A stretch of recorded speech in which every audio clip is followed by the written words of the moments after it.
দেশের অভ্যন্তরীণ আইন শৃঙ্খলা রক্ষা ও জননিরাপত্তা নিশ্চিতকরণে নিয়োজিত বাংলাদেশ আনসার ও গ্রাম প্রতিরক্ষা বাহিনীর আনসার ব্যাটালিয়ন সদস্যরা জুলাই ২০২৬ মাসে দেশব্যাপী ব্যাপক অভিযান পরিচালনায় অংশ নিয়েছে।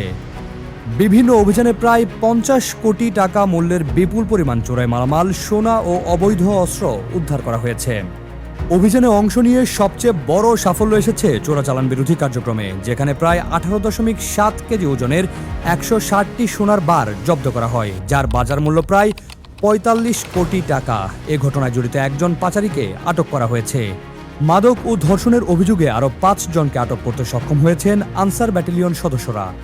একই মাসে আনসার ব্যাটালিয়ন সদস্যরা ৯টি অবৈধ উচ্ছেদ অভিযানে অংশগ্রহণ করে ২টি ভয়াবহ অগ্নিকাণ্ড প্রতিরোধ সক্রিয় ভূমিকা পালন করেছে।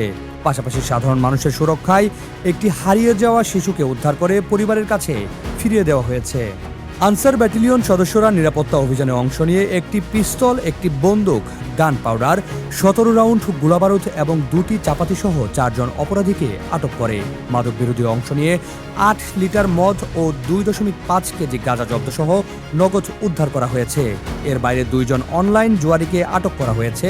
এছাড়াও ৩০০ কেজি চুরিকৃত বৈদ্যুতিক তার ও ২টি ওয়াকিটকি সেট জব্দ করা হয়েছে। পার্বত্য অঞ্চলের যৌথ অভিযান থেকে শুরু করে সংসদ, সচিবালয়, বিমানবন্দর ও বিদেশি দূতাবাসের মতো স্পর্শকাতর স্থানে নিরাপত্তা নিশ্চিতকরণ এবং দেশ জুড়ে জেলা উপজেলা প্রশাসনের ভ্রাম্যমাণ আদালত পরিচালনায় সহায়তা করে দক্ষতার পরিচয় দিয়েছে আনসার ব্যাটালিয়ন সদস্যরা। ২টি মহিলা ব্যাটালিয়ন, একটি বিশেষায়িত ব্যাটালিয়ন সহ আনসার ব্যাটালিয়নের ৪৭টি ইউনিট পার্বত্য অঞ্চল সহ দেশ জুড়ে দক্ষতার সাথে কাজ করে যাচ্ছে। ১৯৭৬ সালে শহীদ রাষ্ট্রপতি জিয়াউর রহমানের দূরদর্শী পরিকল্পনায় গঠিত আনসার ব্যাটালিয়ন সর্বোচ্চ নিষ্ঠা ও পেশাদারিত্বের সঙ্গে জাতীয় নিরাপত্তা ও অভ্যন্তরীণ আইন শৃঙ্খলা রক্ষায় অনবদ্য অবদান রেখে চলেছে।